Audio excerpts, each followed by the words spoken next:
Ceci est un livre audio autogénéré par Google. Sociétés africaines et diaspora. Collection dirigée par Babacar Sall. Sociétés africaines et diaspora est une collection universitaire à vocation pluridisciplinaire orientée principalement sur l'Afrique et sa diaspora. Elle accueille également des essais et témoignages pouvant servir de matière à la recherche. Elle complète la revue du même nom et cherche à contribuer à une meilleure connaissance des réalités historiques et actuelles du continent. Elle entend également œuvrer pour une bonne visibilité de la recherche africaine tout en restant ouverte, et s'appuie de ce fait sur des travaux individuels ou collectifs, des actes de colloque ou des thèmes qu'elle initie. Déjà paru.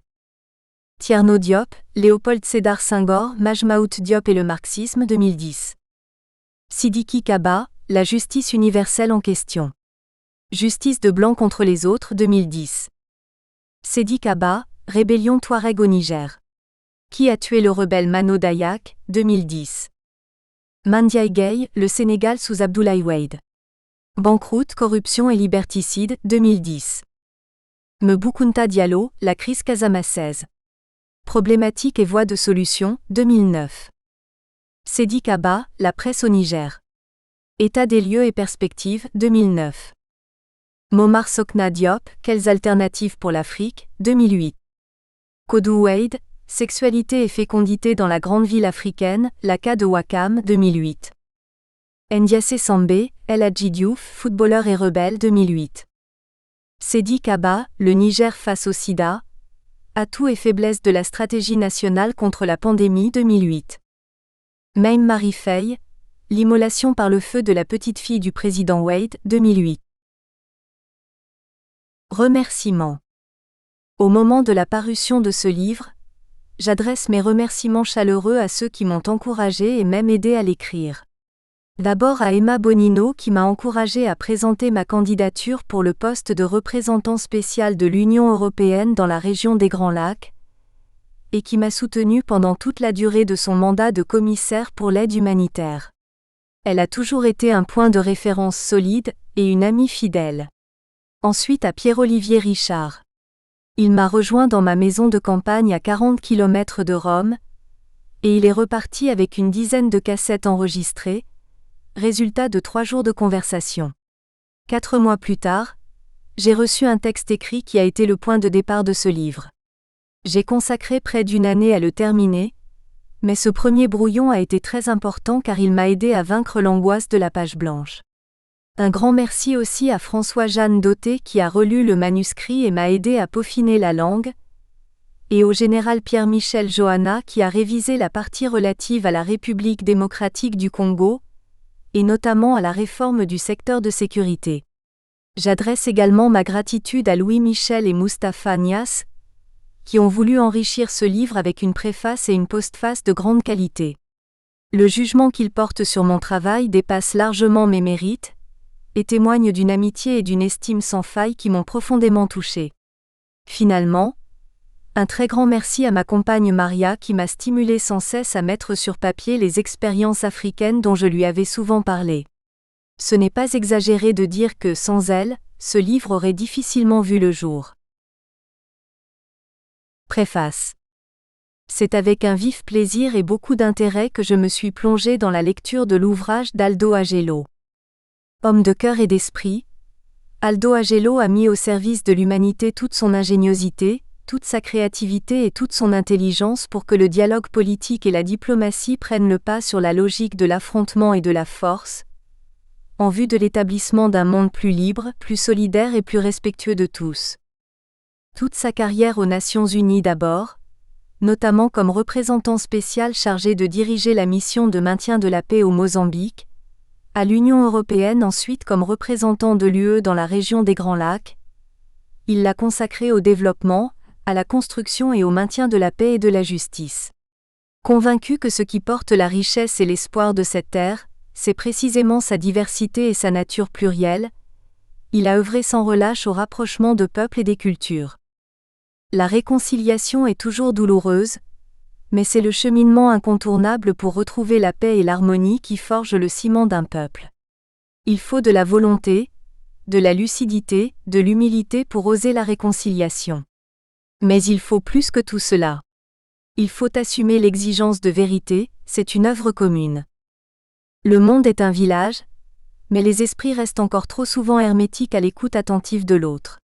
L'ouvrage d'Aldo Agello est le témoignage vivant de l'importance de se côtoyer, de dialoguer, d'apprendre à mieux se connaître pour pouvoir vivre ensemble car au-delà des différences, chaque être humain est traversé par une aspiration fondamentale, qui est le commun dénominateur à tous, à savoir le rêve de justice, de bonheur et d'égalité.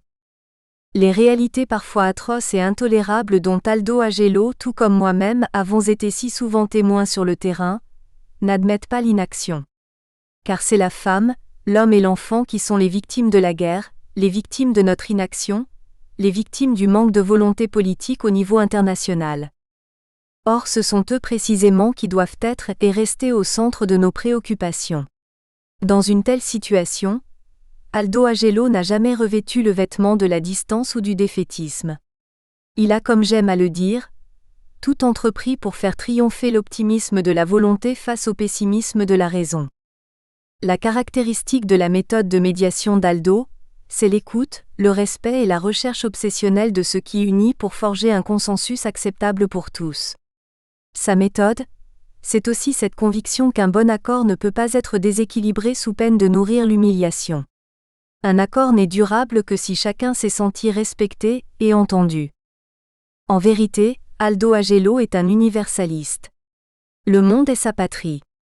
L'homme universel est au centre de sa réflexion et de son action. J'ai retrouvé un extrait d'un discours flamboyant de J. Kennedy prononcé en novembre 1963 devant le Conseil protestant de New York City, dans lequel il réaffirme des vérités fondamentales. La famille de l'homme n'est pas limitée à sa race ou à sa religion, à sa ville ou à son pays. La famille de l'homme est forte de près de 3 milliards de membres. La plupart ne sont pas des blancs et la plupart ne sont pas des chrétiens. Aldo Agello comme J. Kennedy a consacré sa vie à un idéal, celui qui veut que les membres de cette famille vivent en paix les uns avec les autres. Paraphrasant Edward Kennedy, je terminerai en disant cet idéal est un phare pour toutes les générations de notre histoire. Ainsi que l'écrit l'apôtre Paul dans l'Épître aux Romains, s'il est possible, et autant qu'il dépend de vous, soyez en paix avec le monde. Je suis convaincu que c'est possible. En tant que concitoyens, vivons en paix, les uns avec les autres, comme des frères humains, efforçons-nous de vivre en paix avec les hommes et les femmes du monde entier. Que cela soit notre but, notre prière, la vôtre et la mienne, pour nous, pour notre pays, pour le monde. Louis Michel. Ministre d'État. Ancien ministre des Affaires étrangères de la Belgique. Ancien commissaire européen au développement et à l'aide humanitaire. Membre du Parlement européen. Coprésident de l'Assemblée parlementaire paritaire ACP-UE.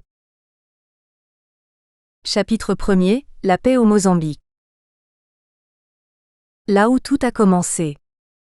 Mon aventure africaine commence en Tanzanie, au pied du mont Kilimandjaro, le 6 février 1977, à l'occasion du 10e anniversaire de la déclaration d'Arusha.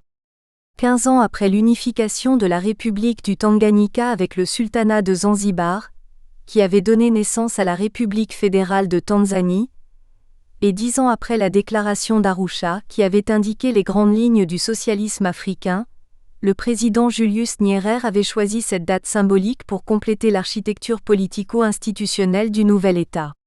Les deux partis uniques du Tanganyika et de Zanzibar, le Tanganyika African National Union TANU, et le Afro-Shirazi Party, se fusionnaient pour former le Chama cha Mapinduzi, parti de la Révolution en Swahili.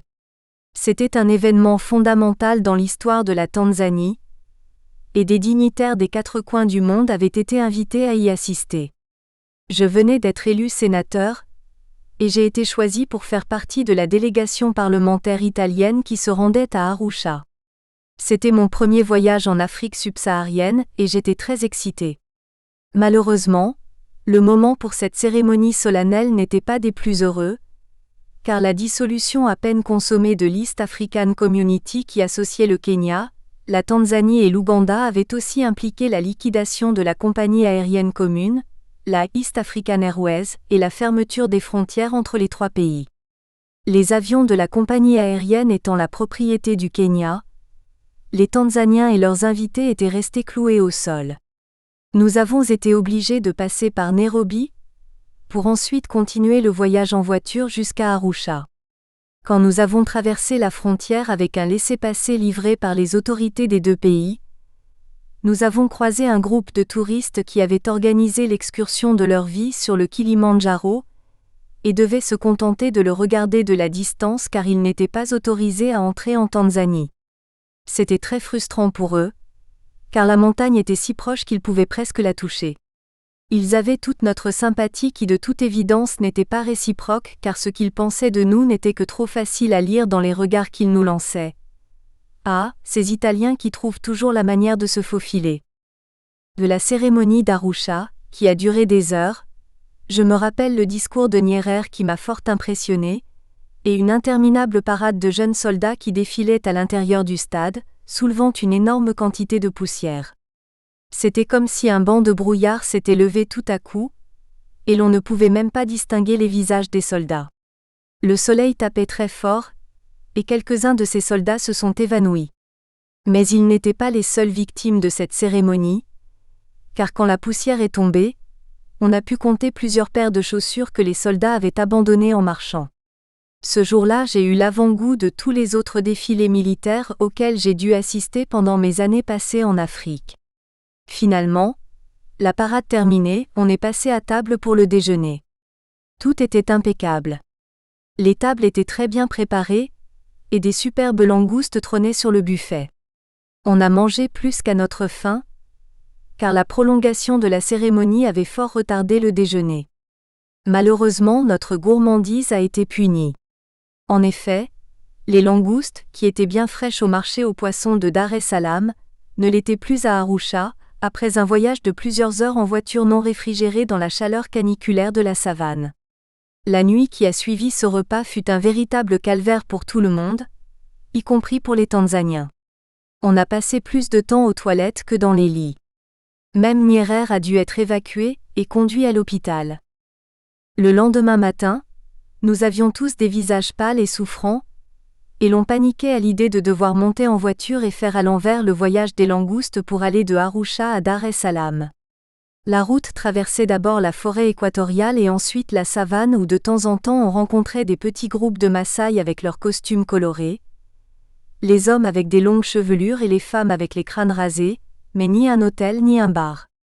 Il n'y avait que des distributeurs automatiques de Coca-Cola que l'on trouvait même dans les coins les plus perdus de la savane, symboles envahissants du capitalisme américain dans un pays qui rêvait de bâtir le socialisme. Malheureusement, nos conditions de santé ne nous permettaient pas d'en profiter. Malgré ces petits inconvénients, mon premier contact avec l'Afrique au sud du Sahara a été fascinant et m'a profondément marqué. J'ai beaucoup aimé Dar es Salaam et surtout Zanzibar, où je me suis remémoré mes lectures sur le grand marché des esclaves et sur les explorateurs à la recherche des sources du Nil. C'est toute une histoire de honte et de gloire qui est passée devant mes yeux, et c'est là que j'ai compris que l'Afrique serait au centre de mes priorités professionnelles et émotionnelles pour les années à venir. Premier contact. À Dar es Salaam, je me suis séparé de la délégation parlementaire italienne et je suis parti au Mozambique pour assister au congrès du Frelimo Frente de Libertação de Moçambique, qui se déroulait pour la première fois à l'intérieur du pays, car le Mozambique venait de conquérir son indépendance après une longue lutte de libération nationale et la chute du régime colonialiste portugais. L'ambassadeur d'Italie à Maputo, Claudio Moreno, qui était un jeune diplomate particulièrement efficace et un ami de longue date, avait beaucoup insisté pour que j'aille lui rendre visite et j'ai décidé d'y aller. Le charme de l'Afrique m'avait saisi, et j'ai été bien heureux de prolonger ma mission. À Maputo, j'ai pu rencontrer des gens très intéressants. Malgré les restrictions imposées par le président Samora Machel, la maison de mon ambassadeur était régulièrement fréquentée par les dirigeants politiques les plus en vue et par les intellectuels les plus prestigieux. C'est là que j'ai connu les gens qui m'ont par la suite aidé à réussir la mission de maintien de la paix des Nations Unies. Celui qui m'a le plus impressionné a été le ministre des Transports, José Luís Cabasso, un Mozambicain d'origine portugaise qui avait fait ses études en Italie et parlait l'italien comme les Italiens avec l'avantage de ne pas avoir un accent régional. Le courant entre nous a immédiatement passé, et nous sommes devenus des grands amis. À l'époque, le gouvernement de Samora Machel était un mélange savant de ministres noirs, colorés et blancs, un véritable arc-en-ciel. Le comportement de toute l'équipe gouvernementale puisait son inspiration dans les principes d'une éthique révolutionnaire sans faille. Un jour, le sous-secrétaire italien à la coopération, Mario Raffaelli, était attablé dans un restaurant avec ses accompagnateurs mozambicains quand il reconnut, à une table voisine, 2 dirigeants du Frélimo qu'il connaissait très bien. « Voulez-vous vous joindre à nous » leur a-t-il demandé. Mais ils ont décliné l'invitation. Ils l'ont rejoint seulement pour le café, à la fin du repas. Plus tard, des amis mozambicains à qui j'ai raconté cet épisode m'ont expliqué les raisons de ce comportement bizarre. Il y avait à l'époque à Maputo un manque cruel de produits alimentaires. Le plus succulent des délices auxquels les Mozambicains, y compris les dirigeants, pouvaient aspirer, était une boîte de sardines. Le restaurant avait préparé pour le visiteur italien un repas particulier, et ses amis ne voulaient pas profiter de son invitation pour profiter de mets auxquels ils n'avaient pas droit. C'était très impressionnant de trouver une telle rigueur en Afrique. Samora Machel avait forgé le caractère de ces hommes et de ces femmes pendant la guerre de libération. Un jour il m'a déclaré « C'est dommage que le Mozambique ait reçu son indépendance du Portugal avant que la guerre ne soit terminée. C'est dans le feu de la guerre de libération que se forme une classe dirigeante digne de ce nom. » Après cette première expérience absolument fascinante, j'ai visité le Mozambique à plusieurs reprises avec des délégations du Parlement italien et une fois avec une délégation de l'Internationale socialiste, dirigée par l'ancien Premier ministre suédois, Olof Palme. Cette délégation visitait tous les pays de ligne du front, parmi lesquels il y avait aussi la Zambie. Et c'est là, devant les chutes Victoria, que Palme a prononcé un fameux discours dont une phrase est restée dans la mémoire collective de la région. We are at the border of the human civilization. De l'autre côté, il avait la barbarie du colonialisme résiduel de la Rhodésie et l'apartheid de l'Afrique du Sud. À Lusaka, Palme avait vu Joshua Nkomo qui était le chef du ZAPU, Zimbabwe Africans People Union, un des 2 principaux mouvements qui menaient la lutte armée pour la libération de la Rhodésie. L'autre était le ZANU, Zimbabwe African National Union, de Robert Mugabe. Quand nous sommes arrivés à Maputo, Palme a demandé à son ambassadeur d'organiser une rencontre avec Mugabe qui était basé dans la capitale du Mozambique sous la protection du président Samora Machel. Mais l'ambassadeur suédois avait des problèmes à le contacter à cause des mesures de sécurité très strictes qui l'entouraient. Une fois de plus, mon jeune ambassadeur nous a dépannés. Il connaissait parfaitement l'adresse de Mugabe, car il le fréquentait régulièrement. Il est allé le chercher avec sa voiture, et contournant les mesures de sécurité, il l'a amené à la résidence de son collègue suédois où Palme a pu le rencontrer. Les artisans d'un accord de paix. En 1983, j'ai quitté le Parlement et la politique active, et j'ai rejoint les Nations Unies, d'abord à Genève comme sous-secrétaire général, directeur du Bureau européen du PNUD et ensuite à New York comme responsable des relations extérieures, toujours au PNUD. À partir de ce moment, mes contacts avec l'Afrique se sont faits plus rares. Cela jusqu'au mois d'octobre 1992 quand le secrétaire général des Nations Unies, Boutros Boutros-Ghali, m'a nommé son représentant spécial, chargé de diriger la mission de maintien de la paix au Mozambique, ONUMO. Le gouvernement mozambicain et les rebelles de la RENAMO, Resistência Nacional Moçambicana, après 16 ans de guerre civile, venaient de signer un accord de paix. L'accord avait été négocié et conclu à Rome avec la médiation du gouvernement italien et de la communauté Sant'Egidio, une ONG qui s'est ensuite fait remarquer comme facilitateur dans plusieurs négociations de paix, et notamment dans les dialogues interburundais et intercongolais. Du côté italien, 3 hommes ont été les véritables artisans de l'accord de paix. 3 hommes de grande qualité que je connaissais depuis longtemps, et avec lesquels j'avais déjà travaillé quand j'étais parlementaire. D'abord, le sous-secrétaire d'État à la coopération, Mario Raffaelli, qui a fourni une contribution fondamentale à la rédaction des textes. L'accord de paix issu de la négociation était clair et sans piège. Plusieurs fois pendant la phase d'exécution, j'ai reconnu sa main dans la formulation des passages les plus sensibles, et je l'ai silencieusement remercié pour l'excellent travail qu'il avait réalisé. Ensuite, l'ambassadeur d'Italie à Maputo, Manfredo Incisa di Camerana, qui a eu le courage de se rendre seul et sans protection dans la brousse pour rencontrer pour la première fois le chef de la Renamo, Afonso Dhlakama, dont la réputation n'était pas spécialement rassurante, et entamé avec lui les négociations qui se sont poursuivies par la suite à Rome. Il a pris des risques professionnels et personnels importants qui ne collaient pas avec le profil classique d'un diplomate de carrière. Et finalement, dont Matteo Zuppi, l'animateur de la Comunità di Sant'Egidio dont la contribution a été fondamentale. Il connaissait bien l'évêque de Beira, dont Jaime Gonçalves, qui appartenait au même groupe ethnique que le chef de la Renamo. C'est à travers cet évêque que les premiers contacts avec Dhlakama ont été organisés et qu'a été établie la confiance nécessaire pour faire démarrer le dialogue. Ces trois hommes ont dépensé leur talent de facilitateurs du début jusqu'à la fin du processus, pour désamorcer les nombreuses crises qui se sont présentées pendant la négociation, et pour arriver à la signature de l'accord de paix. Du côté des Mozambicains, deux personnalités de grand talent ont joué un rôle clé, le chef de la délégation du gouvernement, Armando Emílio Guebuza, aujourd'hui président de la République, et le chef de la délégation de la Renamo, Raúl Domingos. Les deux hommes ont continué à diriger les délégations du gouvernement et de la Renamo dans la commission de supervision et de contrôle pendant toute la phase d'application de l'accord de paix. Une partie non marginale du crédit pour le succès de l'opération ONUMO va à ces hommes. L'importance de s'appeler AJELLO. À l'époque, ONUMO était la plus fournie des missions des Nations Unies en Afrique. Elle comptait 5 bataillons d'infanterie, un paquet d'observateurs militaires, un contingent de policiers et une importante composante de civils, soit une machine de quelques 7000 personnes qui a réussi à faire de cette mission un des plus grands succès de l'histoire des opérations de maintien de la paix des Nations Unies. Dès le début, j'ai été confronté à des anomalies et des problèmes qui affectaient la mise en place et le déroulement des missions de maintien de la paix. D'abord, le mécanisme de sélection du représentant spécial et la définition de son rôle. Je me suis demandé pourquoi le secrétaire général m'avait choisi.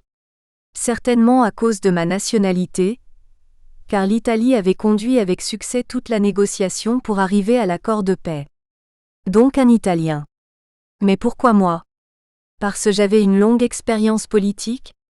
Parce que je connaissais la machine des Nations Unies, pour y avoir passé presque 8 ans ? Parce que je connaissais assez bien le Mozambique ? De bonnes raisons pour expliquer le choix, certainement, mais les choses ne s'étaient pas passées comme ça. En fait, le directeur du département des affaires politiques, auquel le secrétaire général avait demandé d'identifier à l'intérieur des Nations Unies un candidat italien de rang approprié, ne me connaissait pas, et n'avait même pas lu mon CV. Je m'en suis rendu compte quand je l'ai rencontré. Il m'a posé des questions dont les réponses étaient clairement indiquées dans mon CV, si seulement il s'était donné la peine de le lire. La chose la plus probable est qu'il ait pêché mon nom en ordre alphabétique dans le bulletin du personnel, parmi les fonctionnaires italiens qui avaient le rang approprié. J'étais italien et mon grade était assistant secrétariat général. Donc je remplissais les conditions demandées par le secrétaire général. Mais c'est fort probable que si mon nom avait été Zaiello, je n'aurais pas été choisi. La procédure suivie n'était pas tellement étonnante car à l'époque le secrétariat pensait que le représentant spécial devait être simplement un bon bureaucrate discipliné, qui suivait les instructions du siège. Le cerveau de la mission devait rester à New York. Je me suis tout de suite rendu compte que cette idée de diriger une mission à plusieurs milliers de kilomètres du terrain n'avait pas de sens. J'ai commencé par me former moi-même une idée de ce que j'aurais dû faire. J'ai dessiné le portrait robot d'un représentant spécial idéal, et j'ai vu qu'il était l'exact opposé du bureaucrate typique préconisé par le secrétariat. La tendance naturelle d'un bureaucrate est d'obéir aux ordres, de limiter au minimum les initiatives individuelles, de ne pas prendre de risques et de se protéger derrière une montagne d'instructions écrites dûment signées par les autorités supérieures. Au contraire, selon mon portrait robot, la personne idéale pour diriger une mission de maintien de la paix devait avoir des bonnes capacités d'analyse politique et se montrer disposée à prendre des décisions sur la base de son jugement et à en assumer les risques. La communauté internationale en front uni. Les divergences d'opinion entre le département des affaires politiques et moi-même sur le rôle du représentant spécial ont été rapidement résolues par le secrétaire général. Il m'a laissé assez d'autonomie pour que je puisse diriger la mission à ma manière, et je lui en serai toujours reconnaissant. L'accord de paix me donnait beaucoup de pouvoir. Je ne m'en suis pas privé et j'ai même été au-delà. Dans toutes les matières relatives à son application, l'accord de paix était la loi de base. Elle avait priorité sur toute la législation en vigueur, y compris la Constitution. De surcroît, les Nations Unies n'étaient pas là en tant que simples observateurs, comme c'était trop souvent le cas. Elles devaient guider tout le processus d'application de l'accord de paix. C'était un point fondamental, car quand elles n'agissent qu'en simples observateurs, les Nations Unies n'ont aucun pouvoir d'initiative et doivent se limiter à réagir aux initiatives des autres. Cela limite énormément leur capacité de prévenir et de résoudre les crises qui surgissent ponctuellement pendant le processus d'application de l'accord de paix, mais n'empêche pas qu'elles soient critiquées pour tout ce qui ne marche pas. En d'autres mots, les Nations Unies sont le bouc émissaire idéal. Au Mozambique, par contre, les Nations Unies étaient solidement installées à la place du conducteur. Je présidais la commission de supervision et contrôle, et 2 collègues de la mission ONUMO présidaient celle qui devait vérifier les violations du cessez-le-feu et superviser la formation de la nouvelle armée.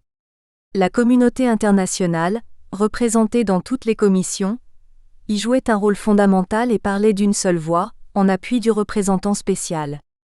Cela m'a permis de prendre des positions très fermes quand c'était nécessaire pour tenir le processus de paix sur les rails.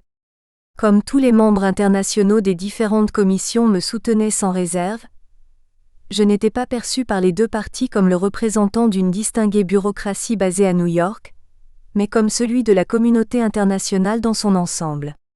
Difficile dès lors pour les parties en conflit de se mettre à dos le monde entier. Cette entente entre le représentant spécial et la communauté internationale n'est pas tombée du ciel.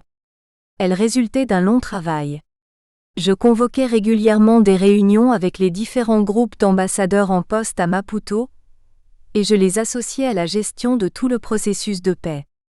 Chaque fois que le Conseil de sécurité devait approuver une résolution sur le Mozambique, je tenais des réunions préalables avec les ambassadeurs des pays membres du Conseil basés à Maputo, et je discutais avec eux du brouillon de la résolution avant de l'envoyer à New York. C'était une procédure qui ne respectait pas les règles sacrées de l'orthodoxie onusienne, mais qui était très efficace. En effet, nous préparions les résolutions qui étaient ensuite rapidement approuvées par le Conseil de sécurité, et qui contenaient normalement les recommandations que nous avions sollicitées. En fait, les pays membres du Conseil connaissaient déjà l'essentiel du texte et avaient donné leur agrément. On m'a dit que cette méthode de travail a fait l'objet d'un séminaire à l'université de Georgetown à Washington, sous le titre « The Shadow Security Council ». La guerre des calories.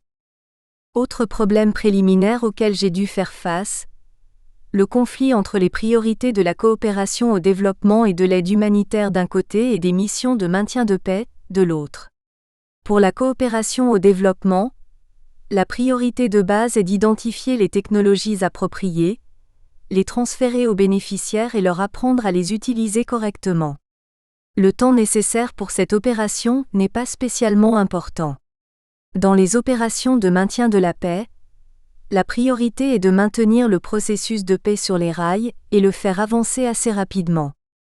Dans ce cas, le temps est un facteur fondamental. Il a un impact sur la possibilité d'exploiter les moments politiques favorables et sur le coût de la mission qui normalement se chiffre autour d'$1 million par jour. L'opération ONUMO qui a duré 2 ans a coûté à peu près $500 millions. 2 exemples aident à mieux comprendre ce problème. Les militaires de l'armée régulière et de la RENAMO qui devaient passer à travers le processus de désarmement, démobilisation et réintégration, devaient se rassembler dans des centres de cantonnement, assembly areas. Les gens des Nations Unies qui étaient en charge de monter ces centres provenaient des organisations humanitaires et de développement. Ils ont eu une idée a priori géniale. Plutôt que de monter et équiper des camps militaires avec des tentes comme c'était l'usage, ils ont préparé le bois et les outils pour que les militaires, à leur arrivée, puissent bâtir eux-mêmes leurs logements sur le modèle des cabanes traditionnelles des paysans. L'approche était typique de la culture du développement. On ne fait pas le travail à la place des bénéficiaires, mais on leur apprend comment le faire. Si quelqu'un a faim, ne lui donne pas un poisson mais une canne à pêche pour lui apprendre à pêcher. C'est possible que cette approche très pédagogique puisse fonctionner pour les projets de coopération au développement, même s'il faudra s'assurer que quand le bénéficiaire aura appris à pêcher, il sera encore vivant. Seule certitude ici, les militaires ne l'ont pas du tout apprécié. Non seulement, ils étaient épuisés après de longues marches pour rejoindre les centres de cantonnement, mais surtout ils se sont sentis humiliés d'avoir été traités comme des paysans. Résultat de cette brillante idée, un mélange explosif de frustration et de tension, un gaspillage de temps et d'argent et une perte d'autorité et de prestige des Nations Unies qui ont été perçus par les soldats mozambicains comme une organisation qui n'était même pas capable de préparer et d'équiper des camps militaires. Le deuxième exemple concerne le Programme alimentaire mondial, qui était en charge du ravitaillement des centres. Les militaires se plaignaient de la quantité de la nourriture qu'ils jugeaient insuffisante. Les standards suivis par le PAM étaient à peu près les mêmes que pour les réfugiés. Une disparité de traitement aurait été injuste, et donc impossible à envisager.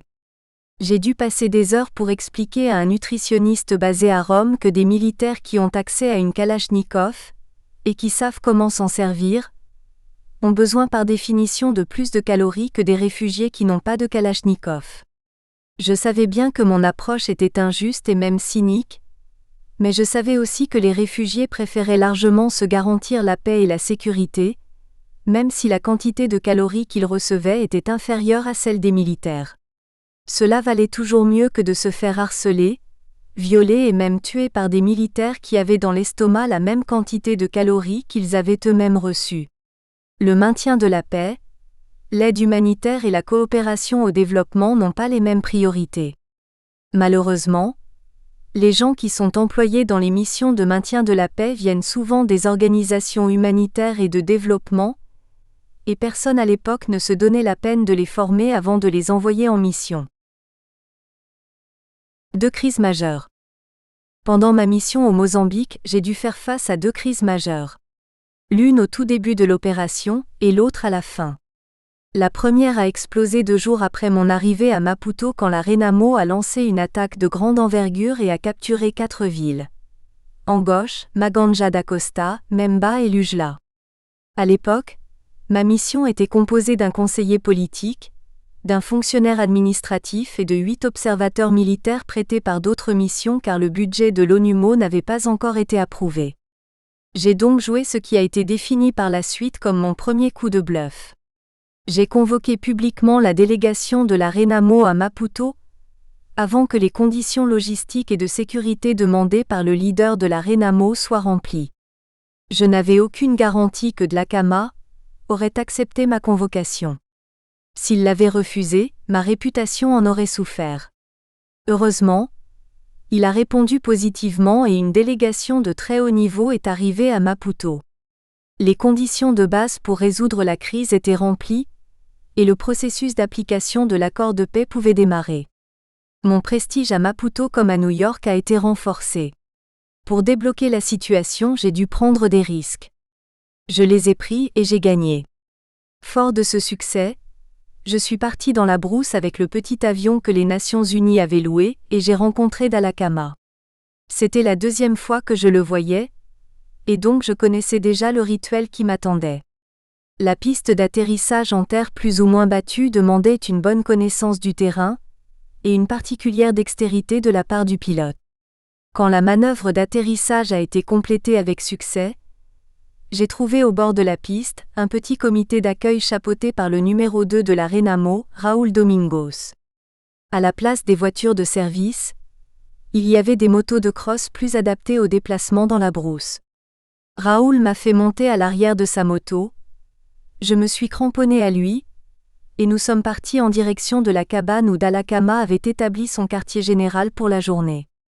Le voyage a été inoubliable car il s'agissait d'un véritable exercice de cross extrême. On montait et l'on descendait comme sur des montagnes russes, et à l'arrivée je ne savais plus où se situait exactement mon estomac. Dhlakama m'a très bien accueilli, et nous nous sommes installés autour d'une table très rudimentaire avec nos collaborateurs. Je l'ai tout de suite félicité pour la brillante opération militaire qu'il avait conduite. Bravo, lui ai-je lancé. Vous avez capturé 4 villes et vous avez montré à tout le monde que vous avez des muscles. Mais si on applique l'accord de paix que vous venez de signer, vous devez les abandonner tout de suite et donc cette opération militaire n'aura servi à rien. De surcroît, vos compatriotes savent déjà que vous avez des muscles. Vous ne faites que les montrer depuis des années. Ce qu'ils veulent savoir maintenant, c'est: avez-vous la sagesse nécessaire pour être candidat à gouverner ce pays? Or ce n'est pas par des opérations militaires que vous allez la montrer. À moins que vous vouliez rester dans la brousse et recommencer à faire la guerre. Dans ce cas, je n'ai rien à faire ici et je peux rentrer à New York. À ce point j'ai dessiné sur une feuille de papier 2 carreaux. Sur l'un j'ai écrit Frélimo et sur l'autre Renamo. Vous voyez? Ai-je poursuivi, le Frélimo est au pouvoir depuis plusieurs années. Tous les postes qui comptent sont occupés. Si vous êtes un jeune intellectuel avec des ambitions politiques, et si vous vous adressez au Frélimo, vous restez sur une liste d'attente pendant plusieurs années. La Renamo par contre est une boîte avec beaucoup de places vides. Elle présente une double opportunité.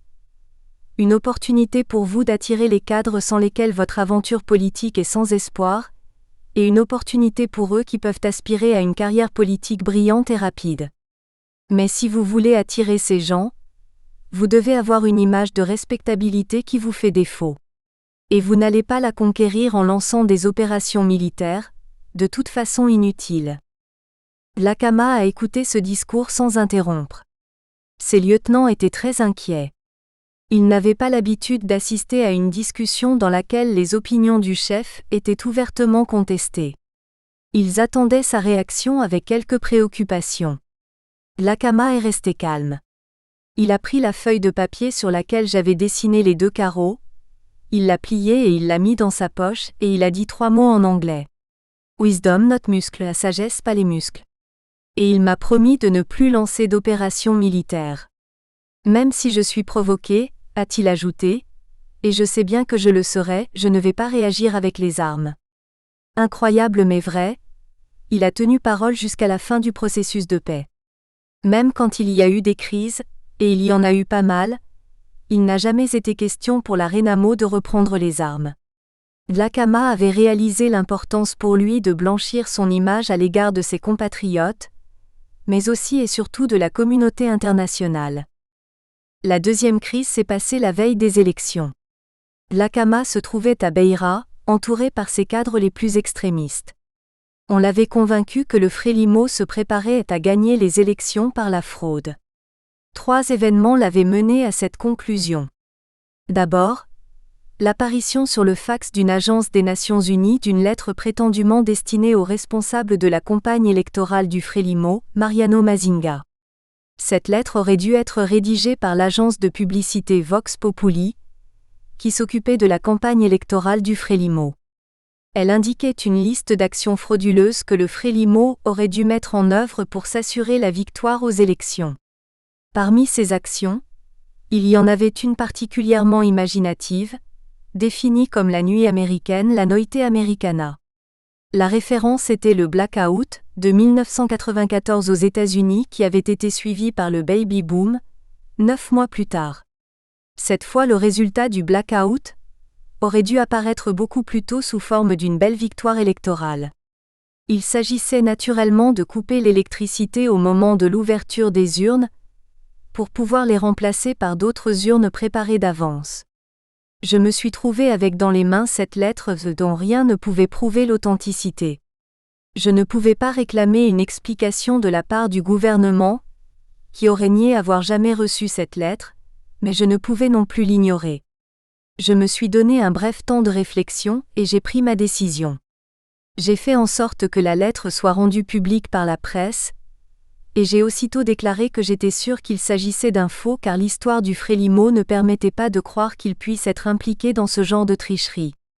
Dans le même temps, j'ai précisé que si une seule des actions frauduleuses indiquées dans la lettre devait se vérifier, je ne pourrais valider les élections. Au début, Dhlakama a cru que je voulais couvrir la fraude. J'ai dû lui expliquer que nous n'avions aucune preuve que la lettre était authentique, mais si par hasard elle l'était, ma déclaration était la meilleure façon de la neutraliser, car aucune des actions indiquées dans la lettre ne pouvait être exécutée. Il a compris, et il a été rassuré. Mais quelques jours plus tard, 2 autres problèmes se sont présentés. La commission électorale avait ignoré certaines plaintes présentées par la Renamo pour prétendues irrégularités. Or, même si les plaintes n'étaient pas fondées, la commission aurait dû les prendre au sérieux et mener une investigation.